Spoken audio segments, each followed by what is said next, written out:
ব্ৰহ্মাদেৱে সৃষ্টি কৰে, বিষ্ণুৱে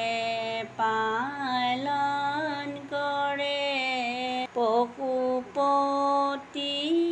শিৱই কৰে কামনা পূৰণ, আৰু এক শক্তি আছে নামে বিশ্বকৰ্মা, স্বৰ্গ মৰ্ত্য পাতালৰ নিৰ্মাণ কৰোঁতা, প্ৰথমতে বিষ্ণুপুৰী কৰিলে নিৰ্মাণ, দেৱলোকে দিলে সেয়ে দেৱশিল্পী